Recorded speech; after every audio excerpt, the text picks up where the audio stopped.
How am I supposed to suffer while still standing up for myself? Let me help you understand something that took me entirely too long to learn.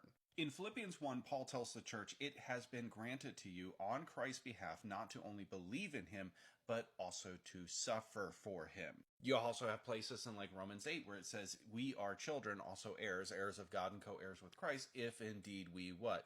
Suffer with him, so we may also be glorified with him. Great, we as Christians need to suffer. What does that mean? Now, if you try to go to the Greek to understand exactly what this word means, it's not going to be helpful because guess what? Suffer means suffer. It's kind of a catch-all word in the New Testament that can mean anything from I had a nightmare and it made me feel bad to I was literally dragged, spit upon, beaten, whipped with a cat of nine tails, and nailed upon a cross. So, the word has a little bit of a spectrum. The question then arises, does the Bible qualify what suffering for Christ means?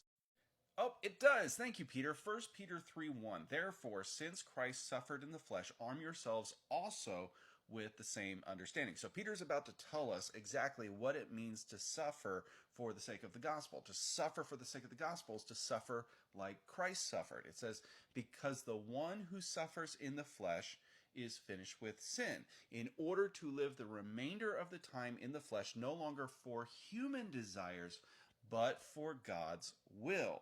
For there has already been enough time spent in doing what the Gentiles choose to do, carrying on in unrestrained behavior, evil desires, drunkenness, orgies, carousing, and lawless idolatry. They are surprised that you don't join them in the same flood of wild living, and they slander you.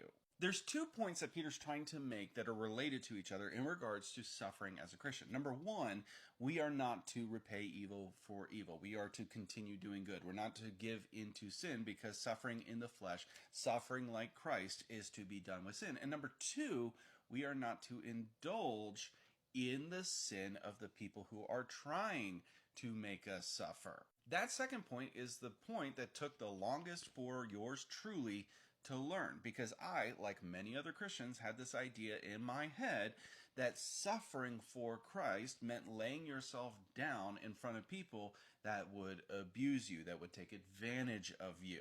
But you know what's interesting? Whenever you look at the Old and New Testament, even Jesus and the apostles, you know what they do whenever they're persecuted, whenever men intend to kill them? They flee until it's the appropriate time to face them. What am I getting at here? Being a doormat, allowing people to abuse us, is actually a way to enable their sinful behavior. We are doing what Peter warns against